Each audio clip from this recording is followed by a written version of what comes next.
राजस्थान के सबसे छोटे राष्ट्रीय राजमार्ग 71B का नया नंबर क्या है? राजस्थान के सबसे छोटे राष्ट्रीय राजमार्ग 71B का नया नंबर क्या है? तो दोस्तों नया नंबर है 919। कितना है? 919। तो यहाँ पर डी नंबर का ऑप्शन बिल्कुल सही उत्तर हो जाएगा। और ये दोस्तों राजस्थान में अलवर जिले से गुजरता है। इसकी कुल लंबाई है वो 5 किलोमीटर है। ये भी आपको इसमें याद रखना है। डी नंबर ऑप्शन बिल्कुल सही। सेकंड नंबर का प्रश्न इसमें देखिए, भूकंप विज्ञान में भूकंपीय लहरों का अंकन किया जाता है। बताइए, भूकंप विज्ञान में भूकंपीय लहरों का अंकन किया जाता है तो किसके द्वारा किया जाता है? तो दोस्तों ये किया जाता है सीस्मोग्राफ के द्वारा। यहाँ पर सी नंबर का ऑप्शन है वो इसका बिल्कुल सही उत्तर इसमें हो जाएगा, याद रखना। ठीक है, नेक्स्ट आगे देखिए, 3 नंबर का प्रश्न है, सीता माता अभयारण्य प्रसिद्ध है। दोस्तों सीता माता अभयारण्य है ये कहां पर है? तो ये दोस्तों प्रतापगढ़ में है। और प्रतापगढ़ के साथ साथ में इसकी जो सीमा है वो दोस्तों उदयपुर और चित्तौड़गढ़ में भी है, लेकिन ज्यादातर हिस्सा प्रतापगढ़ में है। और ये किसके लिए प्रसिद्ध है? तो दोस्तों ये उड़न गिलहरी के लिए प्रसिद्ध है। तो यहाँ पर अपना इसमें राइट आंसर हो जाएगा सी नंबर का ऑप्शन बिल्कुल सही। 4 नंबर का प्रश्न इसमें देखिए, निम्नलिखित में से किस मृदा में पोटास व कैल्शियम पर्याप्त मात्रा में होता है?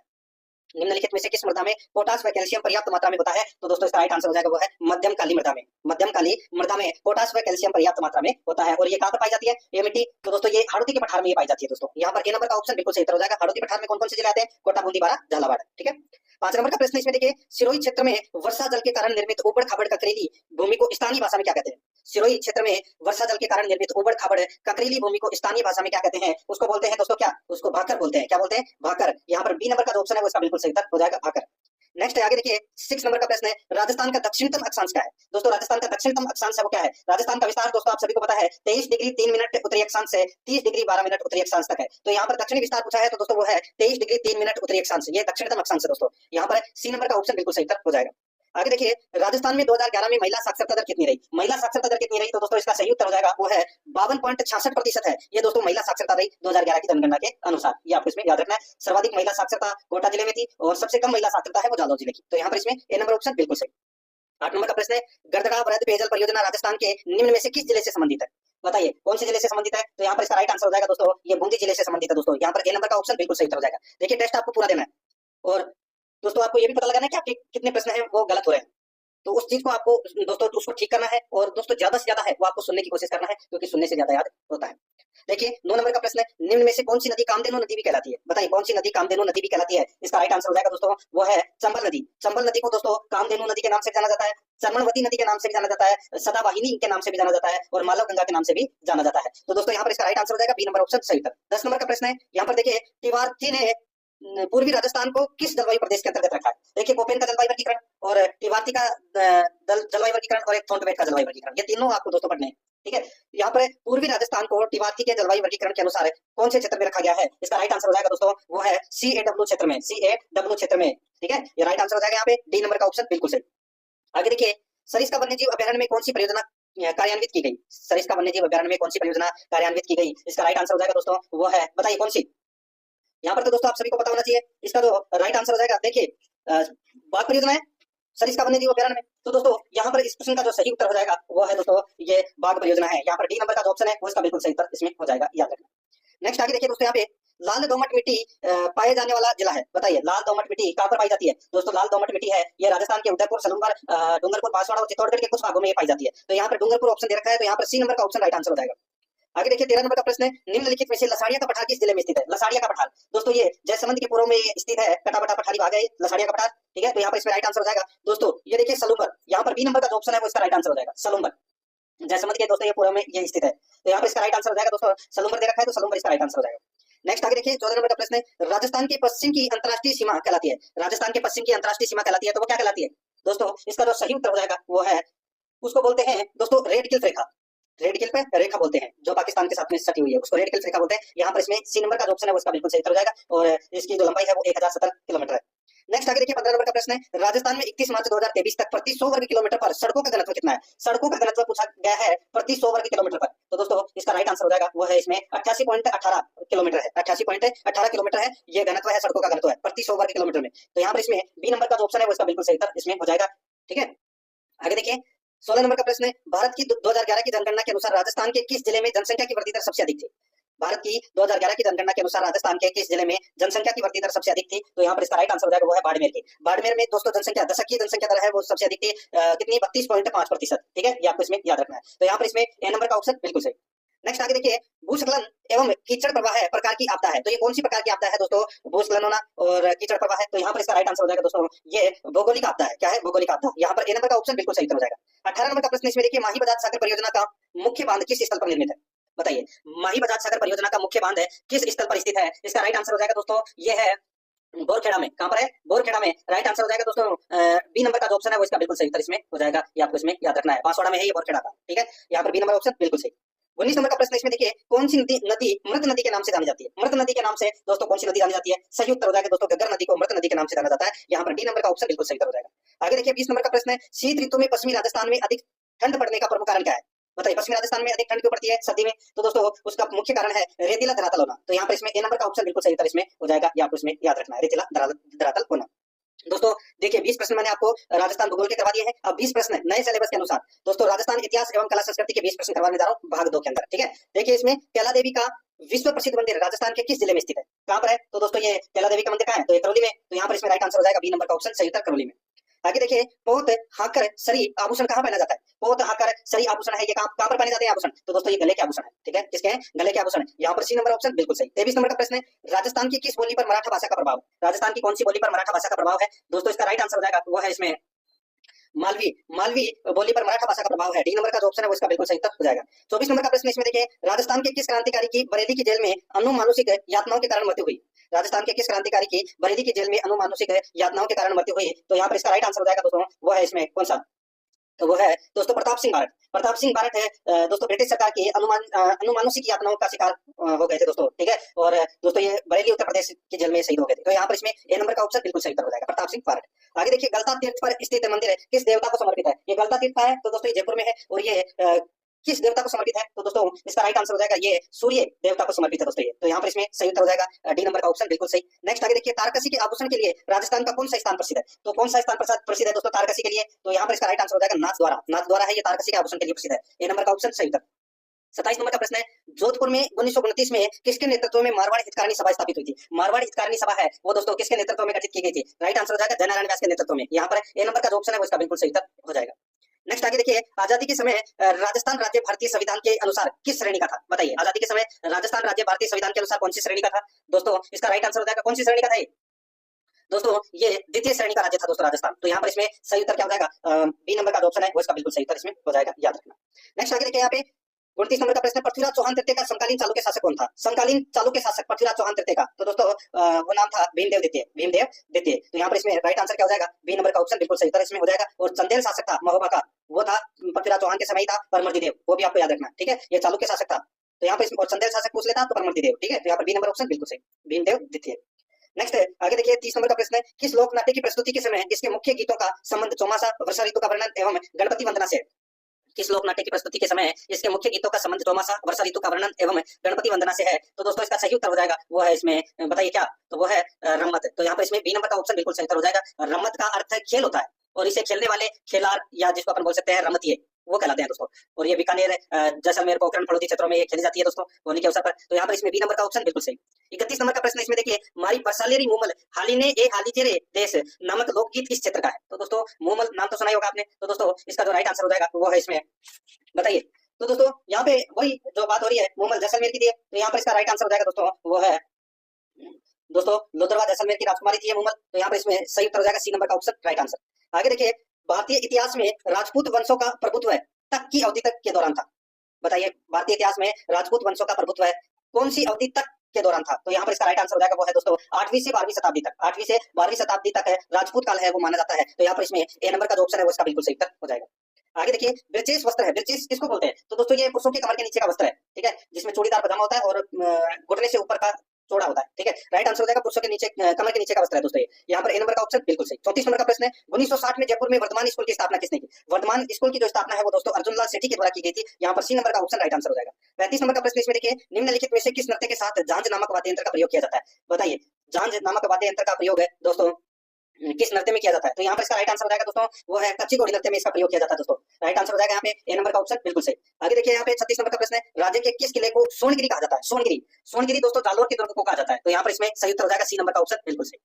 नेक्स्ट आगे देखिए, चित्रकला की किस शैली को प्रकाश में लाने का श्रेय डॉक्टर फैयाज अली को जाता है? दोस्तों डॉक्टर फैयाज अली को बड़ी ठणी जो चित्र शैली है किशनगढ़ शैली की, ठीक है, उनको दोस्तों प्रकाश में लाने का श्रेय डॉक्टर फैयाज अली को जाता है। तो यहाँ पर इसमें राइट आंसर हो जाएगा किशनगढ़ शैली। डी नंबर का जो ऑप्शन है वो इसका बिल्कुल सही उत्तर हो जाएगा।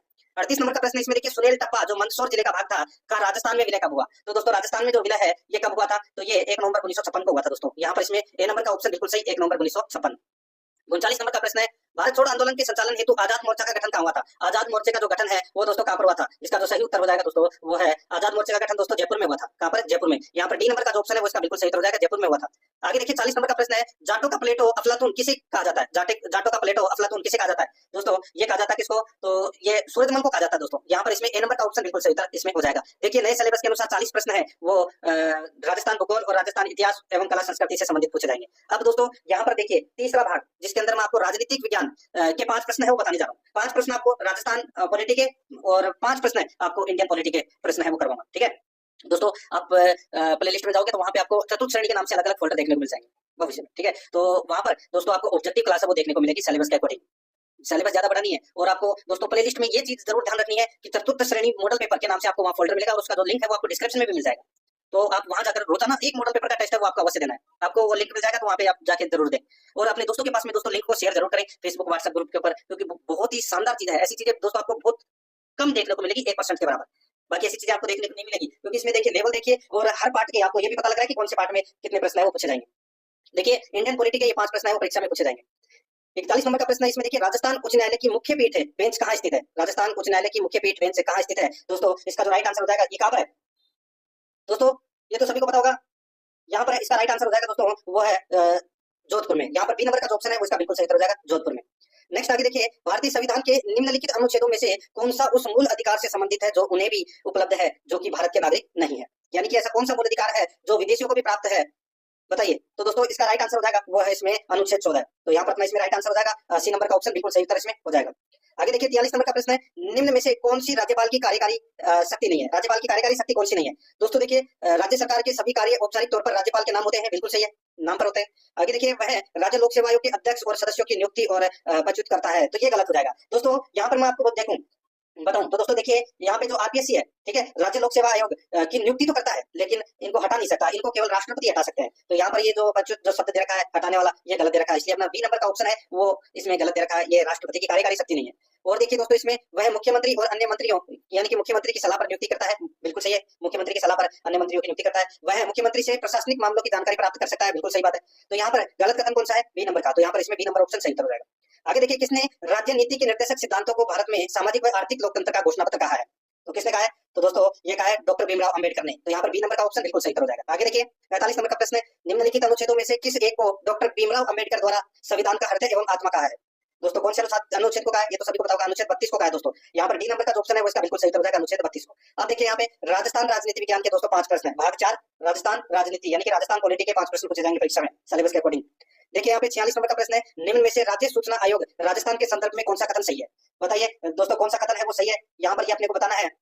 यहाँ पर देखिए दोस्तों मैं आपको बताऊं यह एक सांविधिक निकाय है, यह एक सांविधिक निकाय है, ठीक है। और देखिए यह स्वायत्त शासी निकाय है, यह स्वायत्त शासी क्या है? निकाय है। तो यहाँ पर आप देख सकते हैं दोस्तों स्वायत्त शासी क्या है? निकाय है। तो बिल्कुल सही है, स्वायत्त शासी निकाय है। इसको आप दोस्तों सांविधिक भी बोल सकते हैं, वैधानिक भी बोल सकते हैं, ठीक है। और देखिए इसका गठन 18 अप्रैल 2005 को हुआ था। 18 अप्रैल 2005 है वो इसमें गलत दे रखा है दोस्तों, 18 अप्रैल तो सही है लेकिन 2006 को इसका गठन हुआ था राज्य सूचना आयोग का। तो यहाँ पर पहला कथन और दूसरा कथन तो क्या है? सत्य है, तीसरा कथन इसमें गलत दे रखा है। कूट भाषा में दोस्तों अपने को उत्तर देना था, यहाँ पर 1 और 2 इसमें क्या है? सही है। यहाँ पर बी नंबर का जो ऑप्शन है वो इसका बिल्कुल सही उत्तर हो जाएगा। 47 नंबर का प्रश्न है, राज्य के मुख्य सूचना आयुक्त की नियुक्ति कौन करता है? राज्य के मुख्य सूचना आयुक्त की नियुक्ति कौन करता है? दोस्तों इसका राइट आंसर हो जाएगा राज्यपाल के द्वारा मुख्यमंत्री की अध्यक्षता वाली समिति की सिफारिश पर करता है दोस्तों ये दोस्तों सीधा सा बोलो राज्यपाल करता है। डी नंबर ऑप्शन बिल्कुल सही। 48 नंबर का प्रश्न है, भारत के संविधान के अनुसार राजस्थान मंत्री परिषद में मुख्यमंत्री सहित अधिकतम सदस्य कितने हो सकते हैं मंत्री परिषद में? तो दोस्तों मंत्री परिषद में मैंने आपको बताया था कितने, टोटल 30 हो सकते हैं, 29 मंत्री प्लस 1 मुख्यमंत्री। तो यहाँ पर इसमें सी नंबर का ऑप्शन बिल्कुल सही हो जाएगा। आगे देखिए सदन में मंत्रियों और महाधिवक्ता के विशेष अधिकारों का उल्लेख कौन से अनुच्छेद में किया गया? संसद में मंत्रियों और महाधिवक्ता के विशेष अधिकारों का उल्लेख कौन से अनुच्छेद में किया गया है? इसका राइट आंसर हो जाएगा दोस्तों वो है अनुच्छेद 177 में। यहाँ पर बी नंबर का ऑप्शन बिल्कुल सही हो जाएगा। आगे देखिए 50 नंबर का प्रश्न है, भारतीय संविधान का कौन सा अनुच्छेद 233 के शीर्षक के संबंध में निम्नलिखित में से कौन सा कथन सही है? बताइए अनुच्छेद 233 किससे संबंधित है? तो दोस्तों ये संबंधित है राज्यपाल द्वारा जिला न्यायाधीशों की नियुक्ति से संबंधित है। यहाँ पर ए नंबर का ऑप्शन है वो इसका बिल्कुल सही इसमें हो जाएगा। अब दोस्तों यहाँ पर देखिए 5 प्रश्न है वो आपको सामान्य विज्ञान से संबंधित मैं आपको करवा रहा हूँ, ठीक है। 5 प्रश्न सामान्य विज्ञान से संबंधित है। और दोस्तों देखिए तो इसमें देख लीजिए डीपीटी का टीका लगाया जाता है, 5 प्रश्न आएंगे, ठीक है, सामान्य विज्ञान के। डीपीटी का टीका लगाया जाता है, तो दोस्तों डीपीटी का जो टीका है ये धनुष वायु में लगाया जाता है, ये कुकर खांसी में लगाया जाता है, ये दोस्तों गलघोटू बुखार में भी लगाया जाता है, ठीक है। और भी दोस्तों देखिए क्षय रोग और पोलियो, तो दोस्तों इनमें नहीं लगाया जाता। तो यहाँ पर 1 2 3 कथन है वो इसमें क्या है, सही है। डीपीटी का जो टीका है वो धनुष बाय, कुकर खांसी और गलघोटू बुखार इनमें लगाया जाता है। तो यहाँ पर इसमें 1 2 3 कथन क्या है, सही है। बी नंबर का ऑप्शन राइट आंसर हो जाएगा। 52 नंबर का प्रश्न इसमें देखिए, नर के लक्षण देने वाला हार्मोन है। नर के लक्षण देने वाला हार्मोन है तो वो कौन सा है? तो दोस्तों वो है टर्नर, सॉरी देखिए एंड्रोजन। ठीक है, क्या हो जाएगा? एंड्रोजन। नर के लक्षण देने वाला हार्मोन कौन सा है? तो वो है एंड्रोजन। तो यहाँ पर इसमें सी नंबर का ऑप्शन सही। नेक्स्ट आगे देखिए, एक मनुष्य में 44 प्लस एक्स गुणसूत्र पाए जाते हैं, यह है। एक मनुष्य में 44 प्लस एक्स गुणसूत्र पाए जाते हैं, यह है। तो दोस्तों ये टर्नर का सिंड्रोम है, टर्नर का सिंड्रोम। तो यहाँ पर ए नंबर का ऑप्शन बिल्कुल सही तरह जाएगा। आगे देखिए, किसी वस्तु का यानी कि किसी वस्तु बिंब का छोटा आभासी व सीधा प्रतिबिंब प्राप्त करने हेतु उसे दर्पण के सामने कहीं पर भी रखा जा सकता है। बताइए कौन से दर्पण के सामने कहीं पर भी रखा जा सकता है किसी वस्तु का छोटा आभासी और सीधा प्रतिबिंब प्राप्त करने के लिए? तो दोस्तों इसका राइट आंसर हो जाएगा उत्तल दर्पण के सामने कहीं पर भी रखा जा सकता है। यहाँ पर ए नंबर का ऑप्शन बिल्कुल सही हो जाएगा। नेक्स्ट आगे देखिए, ऐसी प्रक्रिया जिसमें कार्बोनेट एस को धातु ऑक्साइड में बदलने के लिए वायु की सीमित उपस्थिति में दृढ़ता से गर्म किया जाता है, कहलाती है। ऐसी प्रक्रिया जिसमें कार्बोनेट एस को धातु ऑक्साइड में बदलने के लिए वायु की सीमित उपस्थिति में दृढ़ता से गर्म किया जाता है, कहलाती है। तो वो क्या कहलाती है दोस्तों? वो कहलाती है निस्तापन। तो यहाँ पर इसमें सी नंबर का ऑप्शन बिल्कुल सही हो जाएगा, निस्तापन। 6 नंबर का प्रश्न है, सॉरी भाग 6, जिसमें मैं आपको 5 प्रश्न है वो कंप्यूटर से संबंधित करवाऊंगा। 51 से और 55 तक मैंने आपको सामान्य विज्ञान से संबंधित प्रश्न करवाए हैं, और अपन है वो 56 से और 60 तक 5 प्रश्न है वो कंप्यूटर के पढ़ेंगे सिलेबस के अकॉर्डिंग। देखिए, किसी प्रोग्राम विंडो को बंद करने का शॉर्टकट की क्या है? किसी प्रोग्राम विंडो को बंद करने का शॉर्टकट की क्या है दोस्तों? वो शॉर्टकट की है alter plus F4, alter plus F4। तो यहाँ पर इसमें सी नंबर का जो ऑप्शन है वो इसका बिल्कुल सही हो जाएगा, अल्टर प्लस F4। ठीक है, आगे देखिए दोस्तों, यहाँ पे 57 नंबर का प्रश्न है, map.net GIS software product operating system पर काम करता है। map.net GIS सॉफ्टवेयर प्रोडक्ट किस ऑपरेटिंग सिस्टम पर काम करता है? तो दोस्तों ये काम करता है विंडोज पर। ठीक है, किस पर? विंडोज पर। तो यहाँ पर इसमें ए नंबर का ऑप्शन बिल्कुल सही, विंडोज पर। आगे देखिए, एक्सेल में A1 से A8 सेल तक दर्ज संख्याओं का कुल योग ज्ञात करने का सूत्र क्या है? एक्सेल में A1 से A8 सेल तक दर्ज संख्याओं का कुल योग ज्ञात करने का सूत्र क्या है? तो दोस्तों वो जो सूत्र है वो है इसमें बराबर सम A1 अनुपात A8। तो यहाँ पर इसमें ए नंबर का जो ऑप्शन है वो इसका बिल्कुल सही उत्तर इसमें हो जाएगा, ये आपको इसमें याद रखना है। ठीक है, आगे देखिए दोस्तों, यहाँ पे निम्न में से कौन है इंटरनेट कनेक्शन की 3 बेसिक श्रेणी में नहीं आता है? निम्न में से कौन इंटरनेट कनेक्शन की 3 बेसिक श्रेणी में नहीं आता है? तो यहाँ पर इसका राइट आंसर हो जाएगा दोस्तों, वो है इसमें, बताइए। तो वो है डायरेक्ट सैटेलाइट है, वो 3 बेसिक श्रेणी में नहीं आता है। डायल अप आता है, ब्रॉडबैंड आता है, डायरेक्ट कनेक्शन आता है। तो यहाँ पर ए नंबर का ऑप्शन बिल्कुल सही हो जाएगा। आगे देखिए, यहाँ पे 60 नंबर का प्रश्न है, एमएस वर्ड डॉक्यूमेंट के बाईं तरफ के किसी अकेले अक्षर को मिटाने के लिए कौन सी की प्रयुक्त होती है? एमएस वर्ड डॉक्यूमेंट के बाईं तरफ के किसी अकेले अक्षर को मिटाने के लिए कौन सी की प्रयुक्त होती है? तो दोस्तों इसमें इसका राइट आंसर हो जाएगा वो है बैक स्पेस, बैक स्पेस का प्रयोग होता है दोस्तों। यहाँ पर इसमें ए नंबर का ऑप्शन बिल्कुल सही। अब दोस्तों यहाँ पर देखिए, भाग 7, इसके अंदर मैं आपको राजस्थान करंट अफेयर के 5 प्रश्न करवाऊंगा, और 5 प्रश्न है वो इंडिया लेवल के करंट अफेयर होंगे। ठीक है, ये आपको इसमें याद रखना है। प्रश्न 61 से 65 तक अपन राजस्थान करंट अफेयर से संबंधित प्रश्नों को पढ़ेंगे। देखिए, किस रोग के कारण राजस्थान के जैसलमेर और फड़ौदी क्षेत्रों में पशुओं की मृत्यु दर्ज की गई है? तो दोस्तों कौन से रोग के कारण? तो वो रोग है कर्रा रोग। कौन सा रोग? कर्रा रोग, जिसको बाटुलिज्म भी बोलते हैं। यहाँ पर 6 नंबर का जो ऑप्शन है वो इसका बिल्कुल सही तरह इसमें हो जाएगा। और ये रोग है ये दोस्तों पश्चिमी जिले राजस्थान के जैसलमेर, बाड़मेर, बालोतरा और फड़ौदी क्षेत्रों में देखा गया है। ठीक है, तो यहाँ पर अपना इसमें राइट आंसर क्या हो जाएगा? 6 नंबर का ऑप्शन सही। आगे देखिए, 62 नंबर का प्रश्न है, राजस्थान में कर्रा रोग बाटुलिज्म के फैलाव का मुख्य कारण क्या है? तो दोस्तों इसका मुख्य कारण है वो क्या है? इसका मुख्य कारण है वो है पशुओं में कैल्शियम और फास्फोरस की कमी। पशुओं में कैल्शियम और फास्फोरस की कमी के कारण ये रोग हो रहा है, कर्रा रोग। यहाँ पर 2 नंबर का ऑप्शन बिल्कुल सही हो जाएगा, और ये चर्चा का विषय भी बना हुआ है। आगे देखिए दोस्तों, यहाँ पे 63 नंबर का प्रश्न है, आना सागर झील का निर्माण किसके द्वारा करवाया गया था? अब ये करंट अफेयर में ये प्रश्न पूछा गया है, तो इसका मतलब है दोस्तों ये भी चर्चा का विषय बना हुआ है, आना सागर झील। तो दोस्तों इसका निर्माण है वो अर्णोराज चौहान ने करवाया था। ठीक है, यहाँ पर 2 नंबर का ऑप्शन राइट आंसर हो जाएगा। और दोस्तों मैं आपको बताऊं, सुप्रीम कोर्ट ने राजस्थान सरकार को अजमेर की आना सागर झील के किनारे बने 7 वेंडर्स और फूड कोर्ट को हटाने का आदेश दिया है। ठीक है, ये आपको इसमें याद रखना है, अभी चर्चा का विषय बना हुआ है। तो यहाँ पर अपना इसमें दोस्तों जो 7 वेंडर्स पार्क है इसको 6 महीने के भीतर हटाने का यानी कि हटा के स्थानांतरित करने का निर्देश दिया है। और जो फूड कोर्ट है उसको दोस्तों उसको पूरी तरह ध्वस्त करने का आदेश दिया गया है, इसलिए ये चर्चा का विषय बना हुआ है, इसलिए ये करंट अफेयर में पूछा गया प्रश्न है। 2 नंबर ऑप्शन सही था। आगे देखिए, राजस्थान लोकतंत्र सेनानी सम्मान विधेयक 2024 के तहत पात्र लोकतंत्र सेनानियों को कितनी मासिक पेंशन दी जाएगी? तो कितनी मासिक पेंशन दी जाएगी दोस्तों? इसका राइट आंसर हो जाएगा वो है 20,000 मासिक पेंशन है वो दी जाएगी। यहाँ पर 6 नंबर का ऑप्शन राइट आंसर हो जाएगा। 65 नंबर का प्रश्न है, राजस्थान सरकार ने 2025-26 में हरियालो राजस्थान अभियान के तहत कितने पेड़ लगाने का लक्ष्य निर्धारित किया है? राजस्थान सरकार ने 2025-26 में हरियालो राजस्थान अभियान के तहत कितने पेड़ लगाने का लक्ष्य निर्धारित किया है? इसका राइट आंसर हो जाएगा वो है 10 करोड़ पेड़ लगाने का लक्ष्य निर्धारित किया है। यहाँ पर 6 नंबर ऑप्शन बिल्कुल सही।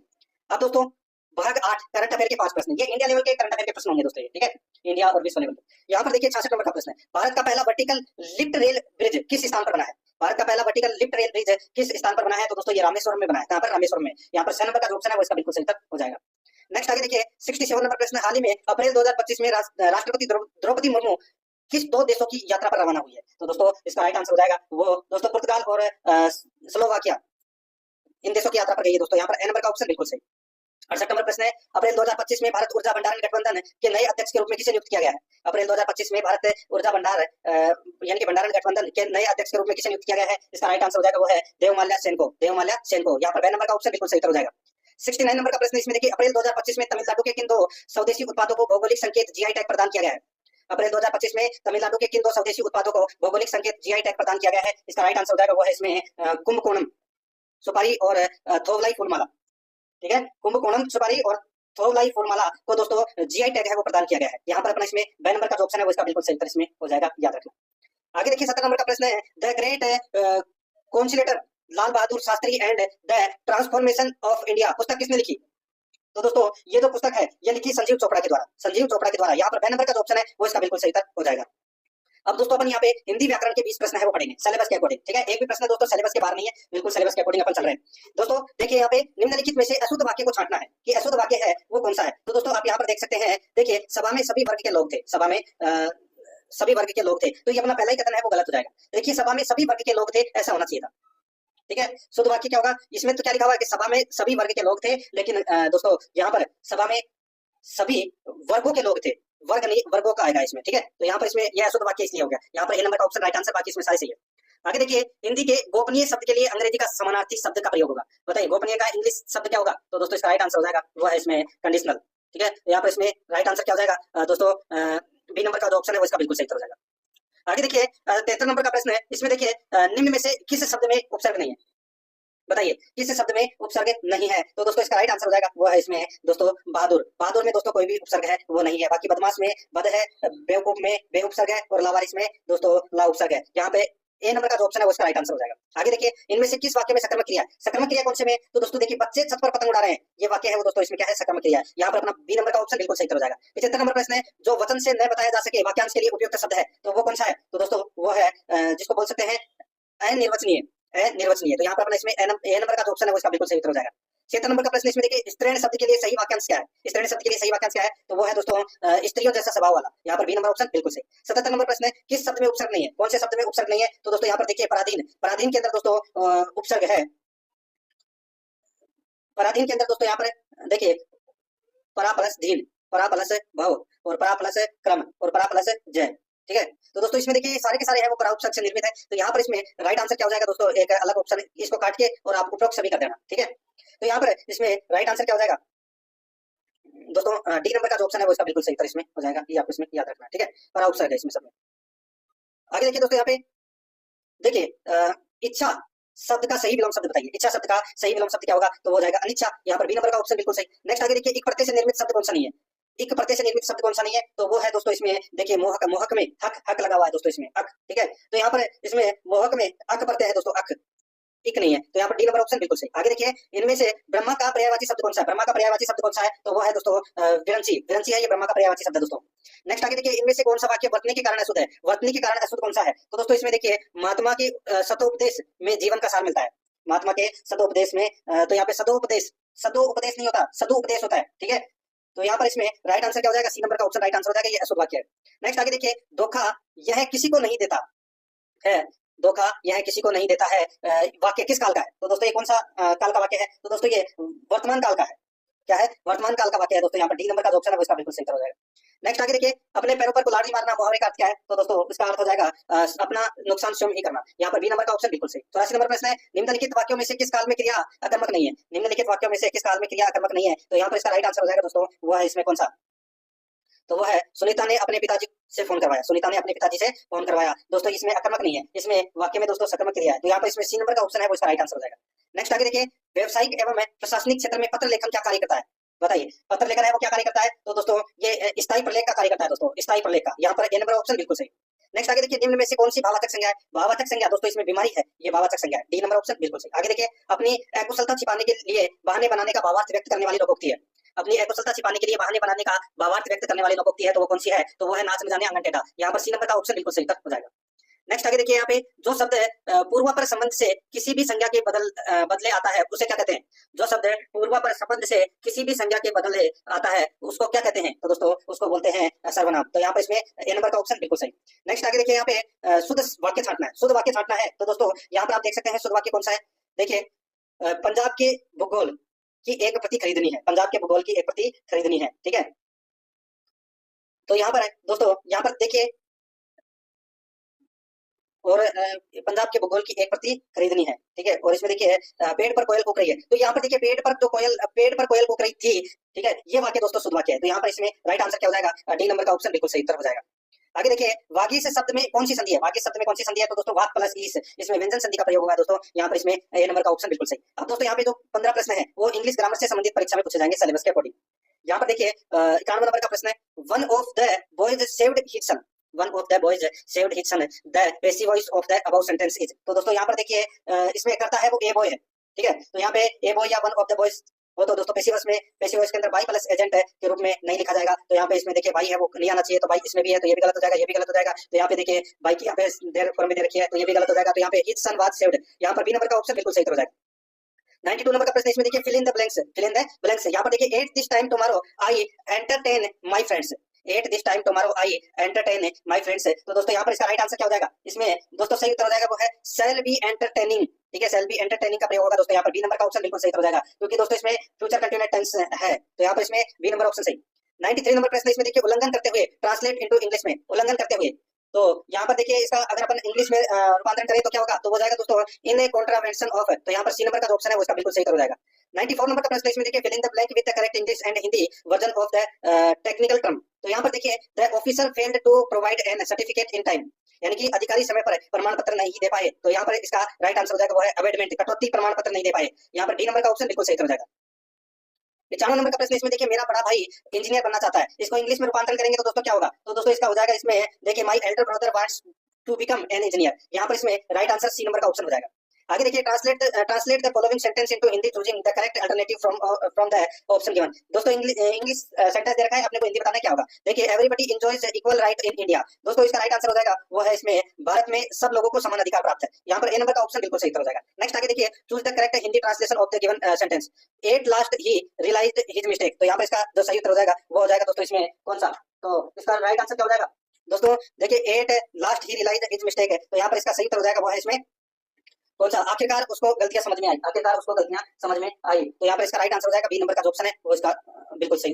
देखिए यहाँ पर क्या पूछा गया, at last he realise his mistake, ठीक है, तो मिस्टेक्स है। तो यहाँ पर इसका जो राइट आंसर हो जाएगा दोस्तों वो हो जाएगा इसमें, देखिए इसमें ये हो जाएगा आखिरकार उसको अपनी गलतियां समझ में आई।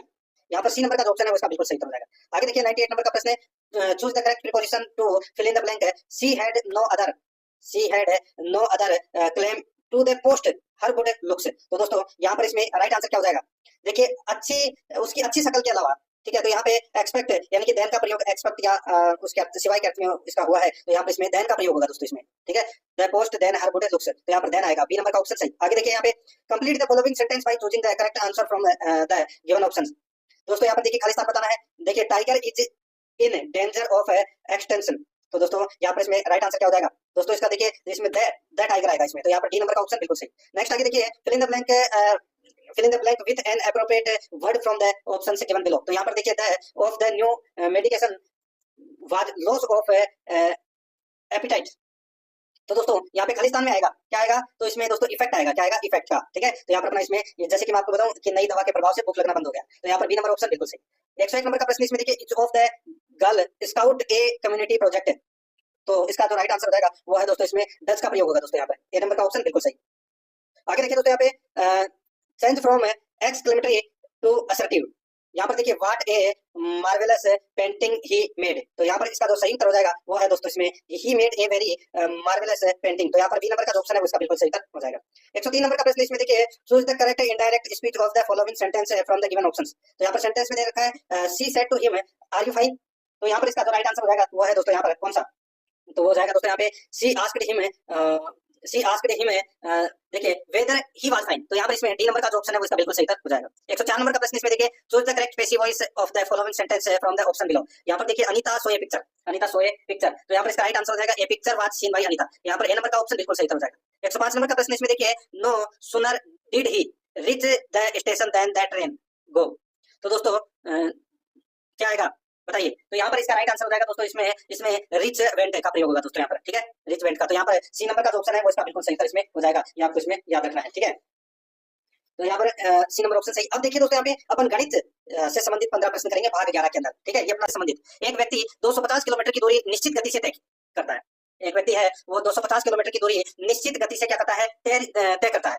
यदि उसकी गति 20% कम है तो उसने उतनी ही दूरी 1/4 घंटे अधिक में तय की होती। उसकी गति शुरू में क्या थी, उसकी गति है वो शुरू में क्या थी, वो दोस्तों अपने को यहाँ पर क्या करना है, बताना है।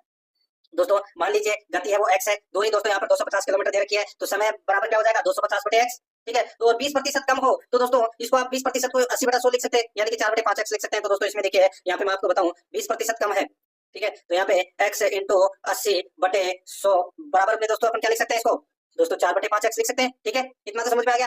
दोस्तों अब देखिए यहाँ पे 250 इंटू 5/4x इसको अपन लिख सकते हैं। 250 इंटू 5/4x माइनस 250/x बराबर दोस्तों अपन 5/4 लिख सकते हैं। तो यहाँ पर दोस्तों सीधा सा है 250 में 5 का भाग देना है। ठीक है, कितना आएगा 50 किलोमीटर प्रति घंटा। यहाँ पर बी नंबर का यानी कि शुरू में उसकी जो गति थी वो 50 किलोमीटर प्रति घंटा थी। ठीक है, और आप ऑप्शन उठा के भी इसको कर सकते हैं, ज्यादा कुछ खास करने की जरूरत नहीं है इसमें। यहाँ पर देखिए 107 नंबर का प्रश्न है, एक नाव 36 किलोमीटर अनुप्रवाह है यानी कि डाउन स्ट्रीम और 16 किलोमीटर की प्रति प्रवाह है अप स्ट्रीम और 10 घंटे में तय कर सकती है। वह 3 किलोमीटर अनुप्रवाह है और 1.2 किलोमीटर प्रति प्रवाह है 48 मिनट में तय कर सकती है। प्रति प्रवाह है जाते हुए नाव की गति क्या है, किलोमीटर में नाव की गति है वो क्या है, ये भी दोस्तों आप ऑप्शन में उठा के कर सकते हैं। मैं आपको बता देता हूँ दोस्तों, और सिलेबस के अकॉर्डिंग दोस्तों मैं आपको और करवा दूंगा ये सिलेबस में अलग से टॉपिक वाइज। यहाँ पे 4 किलोमीटर आएगा दोस्तों नाव की गति, बी नंबर का ऑप्शन बिल्कुल सही। नेक्स्ट आगे देखिए, एक साथ काम करते हुए एबीसी एक काम को 36 दिनों में पूरा कर सकते हैं, यानी कि तीनों मिलकर कितने में कर रहे हैं, 36 दिनों में कर रहे हैं। ठीक है, और दोस्तों देखिए यदि एबीसी की दक्षता 5:6:9 के अनुपात में है तो बी अकेला उस कार्य को कितने दिन में पूरा करेगा। दोस्तों सीधा सा है, यहाँ पर देखिए तीनों मिलकर एक दिन का कार्य कर रहे हैं, कितना 1/36 कर रहे हैं। ठीक है, अब इनका अनुपात यहाँ पर दे रखा है 5:6:9 तो अनुपातों का योग कितना हो गया टोटल, 5 और 6 11, 11 और 9 कितने हो गए 20। तो अनुपातों का योग कितना हो गया 20। तो दोस्तों यहाँ पे अपन एक दिन का निकालेंगे, तो यहाँ पर देखिए एक दिन का निकालेंगे तो दोस्तों यहाँ पर एक बराबर दोस्तों 1/36 इंटू 20, तो 1/36 इंटू 20 करोगे तो दोस्तों कितना आ जाएगा, तो ये 36 इंटू 20 करोगे तो दोस्तों 360 और 360 कितने होते हैं 720, तो ये 720 ही आ गया। और दोस्तों बी का अनुपात कितना है, तो 6 है, तो दोस्तों वही 720 में 6 का भाग दे दीजिए, तो ये 6 से कितनी बार कटा, तो दोस्तों ये 120 बार कटा, तो यहाँ पर 120 दिन इसका राइट आंसर हो जाएगा। बी अकेला उस कार्य को 120 दिन में पूरा करेगा। 109 नंबर का प्रश्न है, इसमें भी देखिए दोस्तों ये भी ऐसा प्रश्न है, दो पाइप ए और बी क्रमशः 12 मिनट और 15 मिनट में एक टैंक को भर सकते हैं। जब एक आउटलेट पाइप सी भी खोला जाता है तो 3 पाइप एक साथ टैंक को 10 मिनट में भर सकते हैं। सी अकेले कितने मिनट में पूरा टैंक खाली कर सकता है। दोस्तों सीधा सा है, इसमें देखिए ए और बी पाइप 1 मिनट में भरेंगे तो दोस्तों यहाँ पर दे रखा है 1/12 प्लस 1/15। ठीक है, तो दोस्तों यहाँ पर क्या हो जाएगा, तो यहाँ पर 3/20। ठीक है, कितना हो जाएगा 3/20 है। ठीक है, अब दोस्तों यहाँ पर देखिए इसमें कि एबीसी तीनों पाइप 1 मिनट में भरेंगे, तो दोस्तों 1 मिनट में भरेंगे तो दोस्तों ये भर रहे हैं 10 मिनट में, यानी कि 1/10। ठीक है, और सी अकेला 1 मिनट में खाली करेगा, तो दोस्तों 1 मिनट में खाली करेगा तो अपन क्या करेंगे 3/20 माइनस 1/10, तो क्या आ जाएगा, तो दोस्तों 1/20 आएगा, यानी कि सी 20 मिनट के अंदर पूरा टैंक खाली कर देगा। यहाँ पर बी नंबर का जो ऑप्शन है वो इसका बिल्कुल सही उत्तर हो जाएगा। 110 नंबर का प्रश्न इसमें देखिए वही दोस्तों ये व्यापार से संबंधित प्रश्न है। देखिए एबीसी ने क्रमशः 10,000, 15,000 और 25,000 रुपए लगाकर एक व्यापार प्रारंभ किया। 1 साल बाद ए ने तथा 2 साल बाद बी ने अपनी पूंजी वापस ले ली। यदि 3 साल बाद कुल लाभ 10,350 हुआ तो उसमें ए का हिस्सा बी से कितना कम था, बताइए। दोस्तों मैं आपको बता देता हूँ डायरेक्ट इस प्रश्न का उत्तर 1800 इसका राइट आंसर हो जाएगा। ठीक है, 1800। आगे देखिए यहाँ पे 111 नंबर का प्रश्न है, किसी वस्तु को 19.50 में बेचने पर दुकानदार को 23% का लाभ होता है। 30% लाभ पाने के लिए उसे विक्रय मूल्य में कितनी वृद्धि करनी होगी, तो कितनी वृद्धि करनी होगी। दोस्तों सीधा सा है, इसको देखिए सबसे पहले तो मैं आपको बता दूं 19.50 में बेचने पर एक दुकानदार को 23% का क्या होता है, लाभ होता है। तो 19.50 इंटू 100/23। ठीक है, एक तो ये कर दिया तो कितना आ गया, तो दोस्तों 15.85 आ गया। ठीक है, 15.85 आ गया। अब उसको 30% लाभ प्राप्त करने के लिए उसे विक्रय मूल्य यानी कि कितने रुपए में बेचना होगा, तो दोस्तों सीधा सा है यहाँ पे 15 ठीक है 15.85 इंटू 130, 30% का प्रॉफिट दिखाना है बटे 100 बराबर कितना आ जाएगा। दोस्तों इसको काटोगे तो आपको यहाँ पे 20.06 या 20.6। ठीक है, 20.6 रुपए में दोस्तों उसको बेचेगा। ठीक है, तो उसको 30% का लाभ होगा। अब दोस्तों देखिए पहले 19.50 में बेच रहा था और अब 20.6 में बेच रहा है, यानी कि कुल अंतर कितना हुआ दोनों का, तो दोस्तों दोनों का अंतर हुआ, इसमें देखिए इसमें अंतर हुआ 1.11 का, 1.11 का अंतर हुआ। तो यही अपने को बताना है कि उसे विक्रय मूल्य में कितनी वृद्धि करनी होगी, तो 1.11 की वृद्धि करनी होगी। बी नंबर का ऑप्शन बिल्कुल सही। 112 नंबर प्रश्न है, सुरेश 1200 रुपए में 2 पुस्तकें खरीदता है या 2 पुस्तक खरीदता है। एक को वह 20% लाभ पर बेचता है और दूसरी को 16% की हानि पर बेचता है। यदि दोनों पुस्तकों का विक्रय मूल्य समान है तो पुस्तक का अनुमानित लागत मूल्य क्या होगा। अनुमानित लागत मूल्य है वो अपने को बताना है। दोस्तों देखिए एक के ऊपर तो उसको 20% का लाभ हो रहा है, और दूसरी पर दोस्तों 16% की हानि हो रही है। तो मैं आपको बता देता हूँ दोस्तों, ऑप्शन उठा के आप इसको कर सकते हैं। पुस्तक का अनुमानित लागत मूल्य आप ऑप्शन उठा के कर लीजिए दोस्तों, राइट आंसर आपको पास मिल जाएगा। यहाँ पर 500 और 700 दोनों पुस्तकों का मूल्य है। तो यहाँ पर इसमें राइट आंसर क्या हो जाएगा, ए नंबर का ऑप्शन बिल्कुल सही, 500 700 1200। ठीक है, आगे देखिए, 5 छात्रों का औसत अंक 85 है। यदि एक नए छात्र के अंकों का भी उसमें शामिल कर लिया जाए तो औसत अंक 84 हो जाते हैं। नए छात्र ने कितने अंक प्राप्त किए, नए छात्र ने कितने अंक प्राप्त किए हैं? तो दोस्तों नए छात्र ने कितने अंक प्राप्त किए हैं वो बताना है। देखिए 5 छात्रों के अंकों का योग 85 इंटू 5 कर लीजिए, 85 इंटू 5 है कितना हो गया, 425 है। ठीक है, अब देखिए एक नया छात्र और इसमें जोड़ दिया जाता है तो औसत अंक है वो 84 हो जाता है। तो सीधा सा है 84 इंटू क्या करेंगे, 6 करेंगे तो कितना हो गया 504। अब 504 में से 425 घटा दीजिए, नए छात्र का अंक निकल कर आ जाएगा। तो 504 में से 425 गए तो दोस्तों कितने बचे, 79। तो यहाँ पर नए छात्र ने कितने अंक प्राप्त किए, तो 79। यहाँ पर सी नंबर का ऑप्शन बिल्कुल सही हो जाएगा। आगे देखिए, 5 घंटियां एक साथ बजना शुरू करती है और क्रमशः 4 6 7 8 12 सेकंड के अंतराल पर बजती है। कितने सेकंड के बाद वे फिर एक साथ बजेगी? तो दोस्तों आपको क्या करना है, इनका लैसा निकाल लेना है, 4 6 7 8 12 का। तो दोस्तों इसका लैसा है वो निकलेगा 168। तो 168 है दोस्तों सेकंड बाद फिर ये एक साथ बजेगी। तो यहाँ पर सी नंबर ऑप्शन सही था। वह छोटी से छोटी संख्या ज्ञात कीजिए जिसको 3 से 3 जिसे 3 घटाने पर प्राप्त संख्या 21 24 30 और 45 से विभाज्य हो। दोस्तों इसका भी अपने को 21 24 30 और 45 का लैसे पे निकाल लेना है। लैसे पे आप निकालोगे तो दोस्तों 2520 आएगा। कितना आएगा, 2520। ठीक है, अब दोस्तों उसमें आप देख लीजिए, यहाँ पे 2520 आ गया ना। अब यहाँ पर अपने को क्या करना है, ये दोस्तों देखिए 21 24 30 और 45। ठीक है, 21 है दोस्तों, 21 है 24 30 और 45। अब देखिए जिसे 3 घटाने पर प्राप्त संख्या, अब इसमें दोस्तों आप भाग दोगे 3 का तो दोस्तों कितना आ जाएगा, यह आ जाएगा 840। कितना आ जाएगा, 840 है। अब दोस्तों 840 प्लस 3 कर लीजिए तो 843 इसका राइट आंसर हो जाएगा। बी नंबर ऑप्शन बिल्कुल सही। आगे देखिए 116 नंबर का प्रश्न है। इसमें देखिए निम्न बार चार्ट है। एक छात्र द्वारा एक परीक्षा में 7 अलग अलग विषयों में प्राप्त अंक 100 में से दर्शाता है। दोस्तों यहाँ पर देखिए S1 और S6 में प्राप्त कुल अंक S4 में छात्र द्वारा प्राप्त अंकों के लगभग कितने प्रतिशत है? तो कितने प्रतिशत है, तो यहाँ पर देखिए S1 और S6 है। देखिए S1 में कितने हैं, 96 है। S1 में कितने हैं, 96 है। और S6 में कितने हैं, तो दोस्तों ये 59। ठीक है, तो यहाँ पे में प्राप्त कुल अंक, तो यहाँ पे अपने को क्या करना है, 96 और 59 है। ठीक है, 96 और 59 है, इसको अपन जोड़ लेंगे तो कितना जाएगा, यह जाएगा दोस्तों 155।